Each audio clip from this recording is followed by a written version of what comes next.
अगर आप गुड़ खाने का सही तरीका जान गए तो आपका शरीर फौलाद हो जाएगा। 80% बीमारी होने से पहले ही खत्म हो जाएंगी। गुड़ सारे लोग खाते हैं लेकिन गुड़ के सही फायदे और खाने का सही तरीका किसी को पता नहीं होता है। देखिए मैं आपको बताऊं, गुड़ के अंदर calcium, magnesium, potassium, iron, folic acid, vitamin E, vitamin A, vitamin C, phosphorus जो कि हड्डियों के लिए फायदेमंद होता है, कैल्शियम भी हड्डियों के लिए फायदेमंद होता है। इतनी चीजें हैं, ये अमृत है एक तरह से गुड़। लेकिन ज्यादातर लोग इसका खाने का तरीका नहीं जानते। मैं आज आपको बताऊंगा किस परेशानी में आपको किस तरह से गुड़ खाना है। किस तरह से खाना है? आप शुरू करते हैं ऐसे लोगों के लिए जिन्हें खाया पिया नहीं लगता या खाना पीने की उनकी पाचन क्रिया, पाचन तंत्र बिल्कुल बेकार हो चुका है। ऐसे लोगों को क्या करना है, देखिए इतना सा गुड़ लेना है आपको। मैं आपको जितना बताऊं इतना गुड़ और इतनी ही सौंफ दोपहर को खाना खाने के बाद, और इतना गुड़ और इतनी ही सौंफ रात को खाना खाने के बाद अगर आपने ये चालू कर दिया, आपकी पाचन क्रिया सही हो जाएगी, कब्ज की शिकायत खत्म हो जाएगी, भूख लगने लगेगी। इसके अलावा इतना सा गुड़ लें आप, आधा गिलास पानी में डाल दें इसको रात को, और सुबह को इस गुड़ को मल के जो बाकी रह जावे और उस पानी को घोल के वो पानी पी लें। 1 महीना ये करके देखें, शरीर की जो है आपकी अंदरूनी कमजोरी, जो थकान रहती है, कमजोरी रहती है, शरीर में खाया पिया नहीं लगता, शरीर पतला दुबला है बिल्कुल, ये सारी समस्याएं बिल्कुल खत्म हो जाएंगी। ये बासी मुंह पीना सुबह को बासी मुंह पीना है। एक तरीका ये हुआ, ये तो उनके लिए हुआ जिन्हें खाया पिया नहीं लगता है, पेट में उनके कब्ज की शिकायत रहती है या उनकी पाचन तंत्र खराब है। अब दूसरी है जिससे खांसी, सर्दी, जुकाम, साइनस की समस्या है। अगर ऐसी कोई समस्या है तो आप इतना गुड़ लें और 1 चम्मच लें देसी घी, और इसमें डालने 1 चुटकी सौंठ। ये देखिए ये सौंठ, इसे आपको पीसना है। ये सौंठ क्या होती है, ये होती है अदरक सूखी हुई। 1 चुटकी सौंठ, 1 चम्मच देसी घी और इतना गुड़, इसे गर्म कर लें। गर्म करने के बाद हल्की आंच पे रबड़ी जैसा बन जाएगा। रोज शाम को खाना है आपको। 4-5 दिन के अंदर आपकी साइनस की शिकायत, सर्दी, खांसी की, जुकाम की शिकायत बिल्कुल खत्म हो जाएगी। दिमाग खुल जाएगा, बंद नाक खुल जाएगी, दिमाग बिल्कुल तेज हो जाएगा, दिमाग को सुकून बहुत मिलेगा।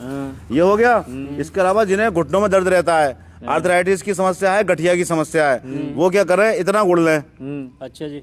और इतनी लें सौंठ 1 चुटकी, और देसी घी लें 1 चम्मच, वो भी इसी तरह से गर्म करके खाएं। ये रबड़ी की तरह बन जाएगा। इतना सुबह इतना शाम, इतना सुबह इतना शाम। 15-20 दिन के अंदर आपके जोड़ों की दर्द की समस्या, गठिया की समस्या, आर्थराइटिस की समस्या, इसमें बहुत जल्दी आराम मिलेगा आपको। 1 चम्मच लेना है कुल मिला के, इतना बन जाएगा। 1 चम्मच नहीं, इतना बन जाएगा, रबड़ी की तरह बन जाएगा। पूरा खाना है एक बार में। 1 चम्मच गुड़, 1 चम्मच गुड़, 1 चम्मच घी और इतनी सी सौंठ 1 चुटकी। ये आपको दोनों टाइम खाना है। ये हो गया। अगर हमारी माताओं बहनों को मासिक धर्म की समस्या है, आने में तकलीफ होती है, खुल के नहीं आता, उनके लिए मैं बता रहा हूँ इतना सा गुड़ लें आप, और 1 चम्मच लें काले तिल। इसे सुबह को पानी में डाल के उबाल लें। इतना उबालें कि 1 गिलास पानी जो है आधा गिलास रह जाए, उसे पी लें। मासिक धर्म आने से 4-5 दिन पहले पी लें, मासिक धर्म खुल के आएगा और आगे तक की समस्या आपकी खत्म हो जाएगी। अगर फिर भी कोई समस्या बचे, अगले महीने फिर ऐसी कर लें। मासिक धर्म से पहले ये दोनों चीजें मिला के पानी में उबाल के पी लें, ये समस्या बिल्कुल खत्म हो जाएगी। ये हो गई। अरे फायदे अमृत है गुड़, लेकिन लोगों को इसके खाने का तरीका नहीं पता। अब आते हैं जिनके अंदर अंदरूनी कमजोरी है, मर्दाना ताकत की कमजोरी है, उनके लिए बता रहा हूँ एक फार्मूला। 250 ग्राम ले गुड़ और 250 ग्राम ले आप जंगली इमली मिल जाएगी पंसारी दुकान पे। जंगली इमली के बीज, अच्छा, उसे आप उन बीजों को पहले खोलते हुए पानी में डाल दें, 2 दिन तक पड़ा रहने दें, फिर उनका छिलका छुटा दें, और उसके अंदर जो बीज निकलेंगे, मींग निकलेगी उसकी सफेद, उस मींग को कूट लें, और जितने मींग बचे इतना ही उसके अंदर गुड़ मिला लें, गुड़ को भी कूट लें। फिर उसके बाद आपको 1 बेर के बराबर या 1.25 इंच का लड्डू बनाना है। आपको गोली बनानी है, लड्डू नहीं गोली। उस गोली को 2 गोली सुबह, 2 गोली शाम दूध के साथ मिलें। भाई साहब बड़ी से बड़ी अच्छी दवाइयाँ फील कर देगा ये नुस्खा। महंगी से महंगी दवाइयाँ खाली, लोग कहते हैं फायदा नहीं होता हमें, ताकत नहीं आती, अंदरूनी मर्दाना ताकत की कमजोरी है, दांत की समस्या है। इन 2 चीजों से, जंगली इमली और गुड़ से, वो समस्या हमेशा के लिए खत्म हो जाएगी। ये हो गया।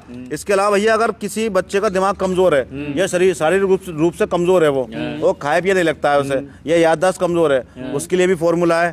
भाई साहब इतना लेना है आपको गुड़, और इतने लेनी है आपको 1 चुटकी लेनी है सौंठ, और डाल ले तुलसी के पत्ते, और डाल ले 1 चम्मच देसी घी। इन सबको उबाल के गर्म करके ये रबड़ी जैसा बन जाएगा। सुबह को खिलाएं बासी मुंह बच्चे को, आधा गिलास दूध के साथ में। आप देखें क्या करिश्मा होता है, दिमाग तेज हो जाएगा, शरीर की थकावट खत्म हो जाएगी। अब जिन भाइयों को अगर हमारे शुगर की समस्या है तो वो भी इतना सारा गुड़ का इस्तेमाल कर सकते हैं। खाना खाने के बाद में मुंह में डाल के से चूसना चालू कर दें तो उनकी ये समस्या बिल्कुल दूर हो जाएगी। इसके अलावा अगर कोई नॉर्मल आदमी है और भाई साहब इतना गुड़ अगर दोनों टाइम खाना खाने के बाद में लेता है, इतना गुड़ नॉर्मल आदमी जिसे ना शुगर है ना कोई परेशानी है, इतना गुड़ अगर खाना खाने के बाद में लेता है दोनों टाइम, तो भाई साहब शरीर निरोग हो जाएगा। सर्दी कम लगेगी, कपड़े कम पहनोगे आप सर्दी में, और सर्दी खांसी जुकाम आम बीमारी जो होती है कब्ज अपच वगैरह ये बिल्कुल दूर हो जाएंगी। अच्छा भाई। ब्लड प्रेशर को भी नॉर्मल करता है, दिमाग को सुकून देता है, नर्व सिस्टम को रिलैक्स करता है, जो हमारा नर्व सिस्टम है उसको रिलैक्स करता है, अच्छा। खून को मेंटेन रखता है। इसके अंदर इतने फायदे आयरन होने की वजह से, फॉस्फोरस होने की वजह से, फॉस्फोरस की वजह से दांतों के लिए फायदेमंद है, जोड़ों के लिए फायदेमंद है, हड्डियों के लिए फायदेमंद है। तो कई रोगों में इतने फायदे हैं इसके भाई साहब के लोग, लेकिन लोगों को खाने का तरीका नहीं पता। जिस तरीके से मैंने बताया है, अगर आपने इस तरीके से इन बीमारियों में इस्तेमाल कर लिया, आप देखेंगे अमृत की तरह काम करेगा। इसके सामने बड़ी बड़ी अच्छी दवाइयाँ फेल हो जाती हैं। और एक बात, अगर आप गाँव के रहने वाले हैं, अगर आपको राब मिल जाए, इतनी राब दोपहर को खाना खाने के बाद, इतनी राब शाम को खाना खाने के बाद इस्तेमाल करें, 2 दिन बाद देखना कपड़े आधे उतार दोगे सर्दी में। क्या बात है यार। गरम जैकेट उतार दोगे, सादा बाजार में घूमोगे भाई साहब। अच्छा जी। क्योंकि ये शरीर की जो ऊष्मा होती है ना 37.5 डिग्री होती है, जिनकी 35 या 36 रह जाती है उन्हें सर्दी ज़्यादा लगती है। ये उस ऊष्मा को मेंटेन कर देता है, उस एनर्जी को मेंटेन करता है ऊष्मा को, और आदमी को ठंड कम लगती है, बीमारी कम लगती है। वीडियो को ज़्यादा शेयर करें ताकि लोग फ़ायदा उठा सकें इसका। धन्यवाद।